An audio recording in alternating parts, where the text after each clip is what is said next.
Okay, hello students. Question लिहून ठेवला आहे. Evaluate determinant along second column. Determinant ची व्हॅल्यू सेकंड कॉलमचा उपयोग करून काय? आतापर्यंत आपण डिटरमिनंट एक्सपांड करत होतो, तो पहिला आलो उपयोगात आलो. हा एलिमेंट इनटू डिटरमिनंट या चार एलिमेंट,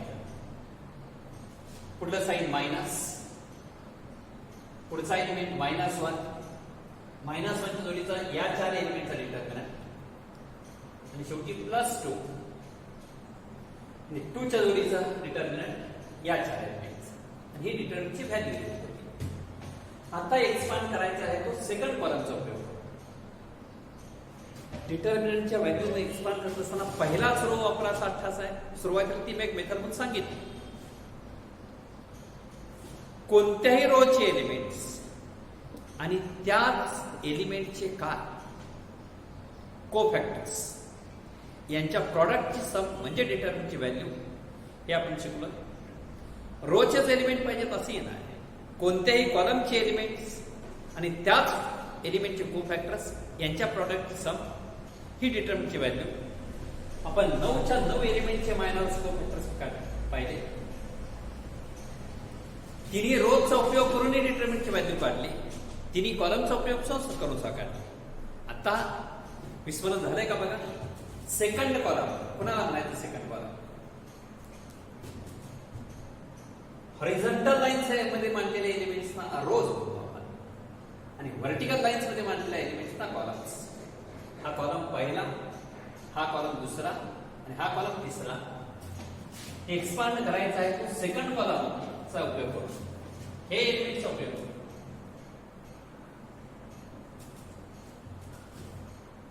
नाव काय त्याची, जागा काय, तीनच एलिमेंट,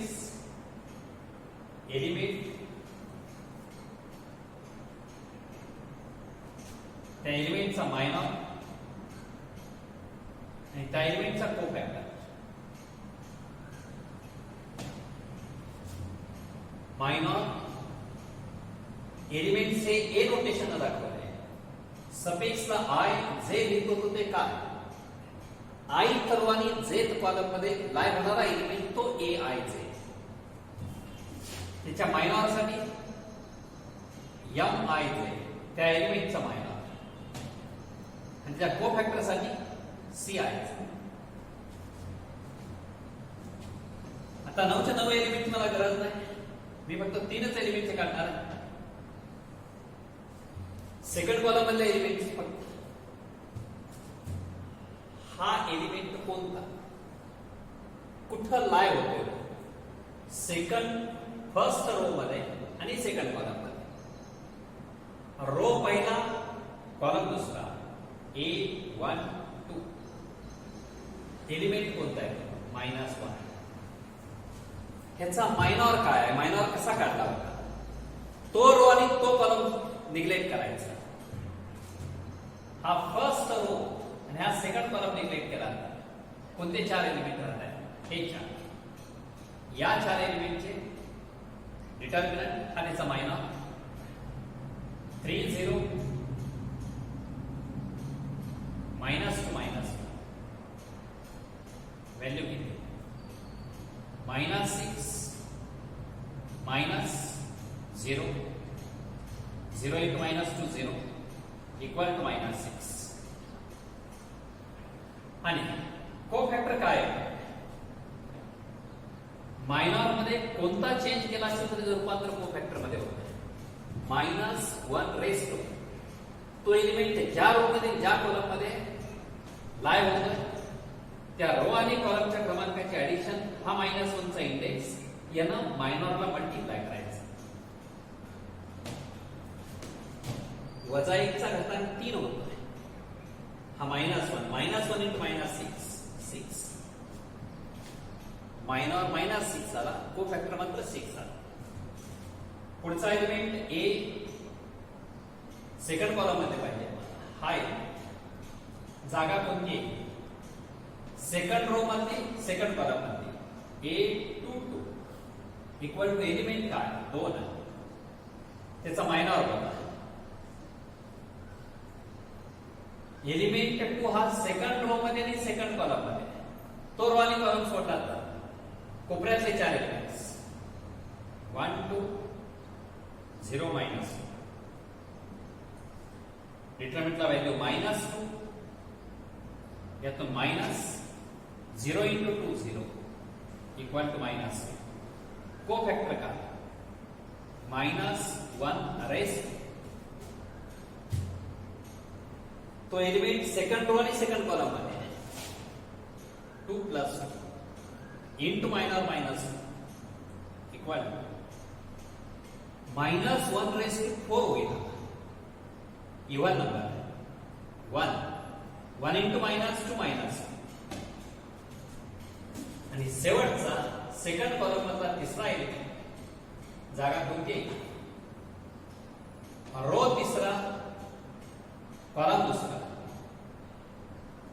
रो तिसरा A3 कॉलम दुसरा A3 इक्वल एलिमेंट 1 आहे, त्याचा मायनॉर A32 ही जागा आहे. हा तिसरा रो आणि हा दुसरा कॉलम जर सोडला तर हे 4 elements 1 2 3 minus equal to -2 minus 3 into 2 6 -2 -6 minus. आणि को फॅक्टर -1 रेस्ट, तो एलिमेंट तिसऱ्या रो मध्ये दुसऱ्या कॉलम मध्ये 3 आणि 2 ची बेरीज 3 प्लस 2 इंटू मायनॉर -1 वजा 1 चा घातांक 5 हा -1 इंटू -8 मायनॉर -8 आला, को फॅक्टर 8 आला. काय म्हणलो value of the determinant, value of the determinant is equal काय रिझल्ट आहे, कोणत्याही रोचे एलिमेंट्स आणि त्याच एलिमेंटचे को फॅक्टर्स किंवा कोणत्याही कॉलमचे एलिमेंट्स आणि त्याच कॉलमचे एलिमेंटचे को फॅक्टर्स यांच्या प्रॉडक्टचे sum of product of each element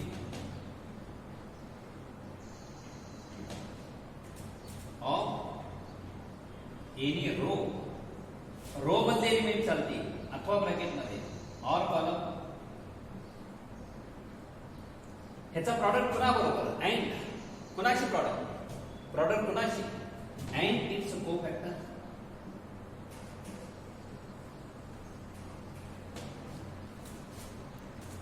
बरोबर आहे. इक्वल एलिमेंट कुणाचे वापरायचे ठरले आपल्याला, सेकंड रोचे एलिमेंट्स, सेकंड कॉलमचे एलिमेंट्स. सेकंड कॉलमचे एलिमेंटची नावं या एलिमेंटला नाव देऊन ठेवलंय आपण. परत एकदा रिपीट करू, A12 म्हणालो का, तो पहिल्या रो मध्ये आणि दुसऱ्या कॉलम मध्ये A12 हा एलिमेंट झाला, त्याचाच को फॅक्टर C12 को फॅक्टर त्याचाच प्लस पुढचा हा एलिमेंट कोणता, सेकंड रो सेकंड कॉलम मधला आहे A22 याचाच को फॅक्टरचा C कुठल्या एलिमेंटचा 22 सेकंड रो सेकंड कॉलम मधला आणि प्लस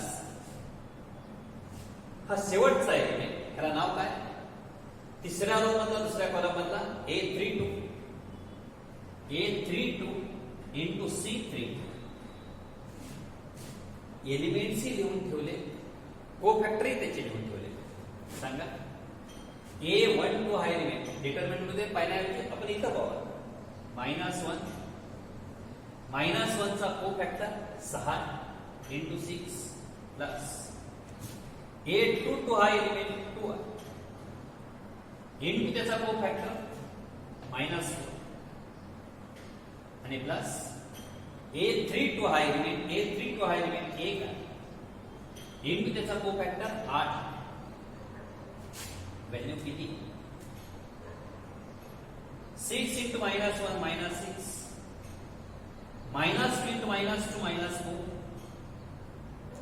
8 into 1 plus 8, 6 and 4 10, -10 आणि +8, डिटर्मिनंटला व्हॅल्यू येते ती -10 plus 8 minus, and is the answer. बरोबर आहे का? हे तुम्ही तुमच्या मेथडनुसार पहिल्या रोचा उपयोग कुठे एक्सपांड केला जरूर चालेल. गॅरंटेड आन्सर येत असेल ते -2 येत असेल. ओके, नेक्स्ट प्रॉब्लेम मी बोर्ड तुम्ही लिहून ठेवला. Question without expanding the determinants show that दोन्ही इक्वल दाखवायचे. एक्सपांड न करता, त्यांच्या व्हॅल्यूज न करता, इव्हॅल्युएट न करता. इथं आपण इव्हॅल्युएट केला, याची किंमत काढली आपण, आणि तोही कुणाचा उपयोग केला? पहिल्या रोजची जी प्रॅक्टिस आहे आपली, पहिल्या रोजचा उपयोग न करता आपण सेकंड कॉलमचा उपयोग करून एक्सपांड केला. एक बदल आणि एक्झरसाइज प्रॉब्लेम तसाच आहे. आता हे एक्सपांड करायचे नाही, याची किंमत काढायची नाही, याची किंमत काढायची नाही, आणि ती मेथड खूप स्ट्रेट फॉरवर्ड आहे. पण त्या मेथडनं करू नका म्हणून सांगितलंय. डिटर्मिनंट एक्सपांड न करता लेफ्ट साईडचा कन्सिडर करा, याच्यावरती ऑपरेशन्स करत जा. ऑपरेशन करतानाची प्रिकॉशन त्याच्या व्हॅल्यू मध्ये चेंज होता का मध्ये? व्हॅल्यू बदलायला नको आहे. ऑपरेशन करत जा, राईट साईडला पोहोचू, किंवा अरेंजचा कन्सिडर करा, एलएचएसला पोहोचू. तर कुठल्या एका मेथडवरती वर्किंग करू. गेल्या वेळेस जसं मी एक सांगितलं होतं, लेफ्ट साईडचा विचारात घेऊन केला आपण. जो स्टुडंट राईट साईडचा डिटर्मिनंट विचारात घेईल त्यांना त्याच्याकडून ऑपरेशन्स कोणती केली करायला पाहिजे होती, यासाठी ओझर सांगून गेलो आपण. तसं इथे आपण बोलू. आता इथे एलएचएसचा डिटर्मिनंट विचारात घेतला आहे, लेफ्ट हँड साईडचा, आणि ऑपरेशन करत करत मला इकडे याच्या व्हॅल्यू मध्ये चेंज न होऊ देता. काय observation? ax by cz, ax by cz first row, a square b square c square, a square b square c square second row, 1 1 1 1 1 1 third row. असा लेफ्ट साईडचा डिटर्मिनंट आहे. वाटचाल आपली तिकडे आरएचएस कडे झाली पाहिजे, डिटर्मिनंट तो झाला पाहिजे. काय ऑब्झर्वेशन? इथं ax मधला a नको आहे, फक्त x हवा. इथं फक्त a पाहिजे मला, म्हणजे इथे a नको आहे. इथं मात्र बीसी कसं येईल हा विचार नंतरचा आहे. एकदम मध्ये दोन दोन स्टेप्स ड्रॉप करून तिसरी स्टेप कुठली येईल एवढी कल्पनाशक्ती मोठी कोणाची असते. किंवा ह्या दोन एलिमेंट वरून तर कुठला घेऊन लावा. इथं ए नको आहे, या ए नको. तर पहिल्या कॉलम मधून ए कॉमन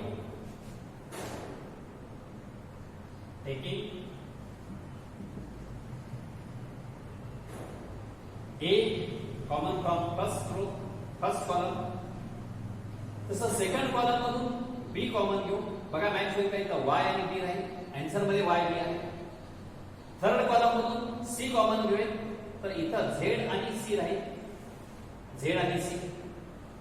फर्स्ट कॉलम मधून ए, सेकंड कॉलम मधून B, taking A B and C common from कोण पुन्हामधून ए कॉमन घ्यायचं तो पहिला कॉलम मधून, वर्ड मध्ये लिहिण्याची नोटेशन मध्ये फ्रॉम C1 घ्यायचं कसं कमी. फर्स्ट कॉलम हा वर लिहिण्याऐवजी नोटेशन C1, बी कॉमन सेकंड कॉलम मधून C2 अँड सी कॉमन घ्यायचा तो थर्ड कॉलम मधून फ्रॉम C3. तो एक शब्द हवा आहे, रिस्पेक्ट, अनुकरण. सांगा मग डिटर्मिनंट मधून कॉमन बाहेर घेत असताना असं कॉलम मधून बाहेर घेता येतं का? उत्तर त्याचं होय. इथे एखादा कोइफिशियंट आहे तो आतमध्ये घ्यायचा असेल तर 9च्या 9 एलिमेंटला मल्टिप्लाय करायची गरज नाही. याची व्हॅल्यू 10 आहे. बाहेर फॅक्टर माझा 3 आहे. 3 आणि 10चा प्रॉडक्ट 30 येणार. 30च आन्सर राहण्यासाठी काय करावं लागतंय? प्रॉपर्टी काय आहे? 3 आत मल्टिप्लाय केला तर 9च्या 9 एलिमेंटला मल्टिप्लाय केलं तर 30 व्हॅल्यू येईल. चुकीचं होईल. मल्टिप्लाय करावं लागेल ते 3 आत मर्ज करावा लागेल तो कुठल्याच एका सिंगल रो मधल्या एलिमेंट्सना मल्टिप्लाय करू किंवा सिंगल कॉलम मधल्या एलिमेंटला मल्टिप्लाय करू. मल्टिप्लाय करत असताना जर असं असेल तर कॉमन घेताना सुद्धा उलट अर्थ त्याचा 9च्या 9 एलिमेंट मध्ये कॉमन पाहिजे असा अट्ठास नाही. कोणत्याही रो मध्ये कॉमन फॅक्टर असेल तरी बाहेर घेऊ शकतो किंवा कोणत्याही कॉलम मध्ये कॉमन फॅक्टर असेल तरी बाहेर घेता येईल आपल्याला. तसं इथे ए कॉमन घेतला तो फर्स्ट कॉलम. आता अडचण तुमच्यासमोर जरूर असेल, सर ए इथं कॉमन फॅक्टर आहे, इथं कॉमन फॅक्टर आहे, पण इथं नाही. असा प्रसंग कधी 10वीपर्यंत आला किंवा नाही? ए कॉमन बाहेर, इथं एक्स राहील, ए स्क्वेअर मधला ए बाहेर, एक ए राहील. इथं मात्र ए हा फॅक्टर नसताना कॉमन घेताय त्यावेळेस काय? हा समजा 2x + 1 अशी पॉलिनॉमियल आहे. मी म्हणतो 2 कॉमन घ्या. सर 2 हा फॅक्टर पहिल्या टर्म मध्ये आहे, पण सेकंड टर्म मध्ये 2 कॉमन फॅक्टरच नाही तर कॉमन घेताच येणार नाही. आन्सर देणार का? पहिल्या 8वी 9वी 10वी ह्या गोष्टी तुम्ही शिकलेला, खूप बेसिक आहे. 2x + 1 मधला जर तू कॉमन घेतणार असाल तर कोणता फॅक्टर राहतो इथे? x + 1 मध्ये तू नसताना कॉमन घेत असाल तर सेकंड टर्म काय होईल? 1/. बघा मल्टिप्लाय 2x 2x मल्टिप्लाय घेतलं तर 2 ला 2 कॅन्सल होऊन 1. तसंच इथे सुद्धा या कॉलम मधून ए कॉमन घेतला असेल तर इथे एक्स राहील, इथं एक ए राहील. इथं नसताना कॉमन घेत असेल तर तो एलिमेंट काय होईल? 1/. आत मल्टिप्लाय करून बघा. ax a² ए आहे, सॉरी ए राहील कॅन्सल होऊन 1. याच प्रमाणे सेकंड कॉलम मधला बी कॉमन काय होईल? बघून येणार सेकंड कॉलम y b 1/. आणि तिसऱ्या कॉलम मधला सी कॉमन घ्यायचं म्हणतोय आपण. सी कॉमन तर झेड सी 1/c. त्यावेळेस सी हा फॅक्टर बाहेर आला.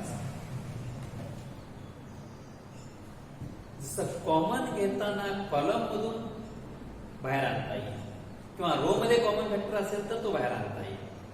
आता बाहेरचा फॅक्टर आत मर्ज करायचा, तोच उलट अर्थ काय? मी गेल्या वेळेस सांगितलं होतं, गृहीत धरा ए ला किंमत 2 आहे. हेच एक्झाम्पल दिलं होतं. बी ला किंमत 3 आहे आणि सी ला किंमत 4. म्हणजे हा बाहेरचा फॅक्टर कोणता आहे? ए × बी × सी म्हणजेच तरी 2 × 3 × 4 सारखा. एक एक्झाम्पल घ्या म्हणतोय मी तुम्हाला. 4 × 12 12 × 24 हा किती असेल तर 24. डायरेक्ट 24 न कुठल्याही एका कॉलमला अगर कोणत्याही एका रोला मल्टिप्लाय आपण करू शकतो. कुणाला मल्टिप्लाय करायचं हा चॉईस आपणाला असतो. आपण ठरवायचं कुठल्या कॉलमला मल्टिप्लाय करू किंवा कुठल्या रोला. एकदम 24 न नाही मल्टिप्लाय करायचं तुम्हाला. 4 आत घ्यायचा आहे, कुठल्याच एखाद्या रोला मल्टिप्लाय करू नका. 3 आत घ्यायचा आहे, कुठल्याच एखाद्या कॉलमला मल्टिप्लाय करू नका. 2 तसाच घ्या. मल्टिप्लाय कुठल्या रोला करायचं किंवा कुठल्या कॉलमला करायचं हा चॉईस आपण घेणार आहोत. डायरेक्ट 24 न मल्टिप्लाय करायचं का एका एका फॅक्टरनं मल्टिप्लाय करायचं, कुठल्या आन्सरला तुम्हाला पोहोचायचा आहे ह्याच्यावर तो डिसिजन होईल. आता बघा बरं आन्सर मध्ये एक्स वाय झेड हा पहिला रो आलाय. आन्सर मध्ये सुद्धा एक्स वाय झेड हा पहिला रो. ए बी सी हा सेकंड रो आलाय. आन्सर मध्ये सुद्धा ए बी सी हा सेकंड रो. तिसरा रो इथं 1/a 1/b 1/c आलाय आणि तिथं मात्र तिसरा रो BC CA AB. आपण ज्या स्टेपला आलोय त्या स्टेप मध्ये आणि आन्सर मध्ये फक्त फरक कशात आलाय? दोन्ही रोज माझे मॅच आहे. फक्त तिसऱ्या रो मध्ये फरक पडलाय. इथून कुठली प्रॉपर स्टेप करा जेणेकरून त्या आन्सरला आपण पोहोचू. काय थिंकिंग होतंय तुमचं? तर ए इंटू बी इंटू सी हा एकच फॅक्टर. ए सेपरेट आत न घेता बी सेपरेट न आत घेता तिघांचं मल्टिप्लिकेशनचा फॅक्टर आतमध्ये आणून येतो. तिसऱ्या रोला मल्टिप्लाय करू. ह्या एबीसी ला मल्टिप्लाय करू येते थर्ड रोला मल्टिप्लाइंग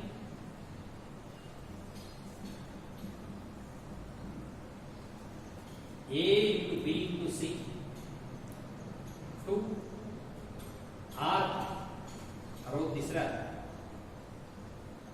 आणि असा बाहेरचा फॅक्टर आतमध्ये करत असताना कुठल्याही एका रोला मल्टिप्लाय केला किंवा कुठल्या एका कॉलमला मल्टिप्लाय घेतला असेल तर किमतीत फरक पडणार नाही. जेवढी व्हॅल्यू या स्टेपला आहे तेवढीच व्हॅल्यू या स्टेपला राहणार. ऑपरेशन आपलं तिसऱ्या रो वरती रो तिसरा बदलणार. एक्स वाय झेड हा first row, A B C हा सेकंड रो. सांगा तिसरा रो. एबीसी ना प्रत्येक एलिमेंटला मल्टिप्लाय इथं मल्टिप्लाय घेतलं तर अपॉन ए आहे त्यातला एक ए कॅन्सल होईल आणि राईट बी आणि सी बी सी फॅक्टर. इथं एबीसी ने मल्टिप्लाय घेतला तर बी कॅन्सल होईल ए इंटू सी आणि इथं मल्टिप्लाय घेतलं तर सी कॅन्सल होईल ए बी. दोन रोज तर मॅच झालेच होते. X Y Z A B C. तिसरा रो बघा B C C A B C C A B. Sir फरक पडलाय म्हणताय काय? मल्टिप्लिकेशन मध्ये क्रम मागं पुढे झाला जरूर चालतोय. 2 इंटू 3 काय 3 इंटू 2 त्यांचा सारखंच येत आहे. ए इंटू सी म्हणला काय किंवा सी इंटू ए सी काय सी ए काय सारखा आहे. प्रॉडक्ट इज कम्युटेड हेच आन्सर असेल and that is equal to R H. Okay. सोडवलेल्याच प्रॉब्लेमची पुन्हा पुन्हा प्रॅक्टिस करा तर तुम्हाला एक्झरसाइज मध्ये प्रॉब्लेम सुटेल आणि तो प्रयत्न जरूर तुम्ही करायचा आहे. जो स्टुडंट आरएचएसचा डिटर्मिनंट घेईल तो एलएचएसला कसा पोहोचेल आता थिंकिंग व्हायला हरकत नाही. ऍट ए टाइम सगळ्या 9च्या 9 एलिमेंट मध्ये नजर थोडस कन्फ्यूज वाटेल. पण सोडवलेल्या प्रॉब्लेम पुन्हा पुन्हा तुम्ही ओव्हरलुक केले तर त्या प्रॉपर्टीचं त्या ऑपरेशनचं फिक्सेशन व्हायला चालू होईल. आजही आणखीन एखाद्या रो कुणाला म्हणायचं कॉलम कुणाला म्हणायचं, रोज कुणाला म्हणायचं कॉलम कुणाला म्हणायचं, यांना रोज म्हणायचं का यांना कॉलम्स म्हणायचं हाही थोडाफार कन्फ्यूज असेल. प्लीज प्रॅक्टिस जरूर ठेवा. काय केलं असतं आरएचएसचा डिटर्मिनंट घेतला असेल तर एलएचएसला आपण कसं पोहोचलो असतो. पाठवायला मी केलं होतं एबीसी ने मल्टिप्लाय घेतला असताना एबीसी ने डिवाइड केला असता केलंय मी पाठवाय म्हणजे मी मल्टिप्लाय किती नाही केलं एक नाही केलं. एक न कुणालाही मल्टिप्लाय केलं होता डिटर्मिनंटला एक न मल्टिप्लाय घेतल्यामुळे व्हॅल्यू बदलत नाही. आता मला हा ए आत घ्या तो कसा घ्या इकडे पोहोचायचा आहे तर पहिला कॉलमला मल्टिप्लाय करू ए न मल्टिप्लाय एक्स ए स्क्वेअर एबीसी एक्स ए स्क्वेअर इथं एक आहे इथं मात्र नव्हतो एबीसी. सर बी आत आणा तो सेकंड कॉलमला मल्टिप्लाय करू आणि सी आत आणा तो तिसऱ्या कॉलमला मल्टिप्लाय करू. ऑटोमॅटिकली हे दोन रोज मॅच होऊन जातील. फक्त तिसरा तोंडी बघायला लागलो आपण. हे तुम्ही ऑन पेपरवरती लिहून घेतलं की समोर जरूर लक्षात येईल आणि ते प्रॅक्टिस जरूर करा. हा घेतल्यानंतर र पेजवरती उलट जरूर तुम्ही करा आणि ते करण्यासाठी तुम्हाला हा तेवढा क्यू देतोय. ए आत घ्या तो पहिला कॉलमला मल्टिप्लाय करू, बी मल्टिप्लाय करा तो सेकंड कॉलमला आणि सी न मल्टिप्लाय करा तो तिसऱ्या कॉलमला. एवढं झाल्यानंतर बाहेर फॅक्टर कोणता राहील 1/ABC आणि आत बदल कुठला असेल तिसरा आरो काय आला असेल एबीसी एबीसी एबीसी. तिसऱ्या रो मधून एबीसी बाहेर आणा. बाहेरचा असलेला 1 एबीसी आणि तो एबीसी कॅन्सल होईल आणि ऑटोमॅटिक आन्सर कॅरी होईल. प्रयत्न जरूर करायचा आहे. 2च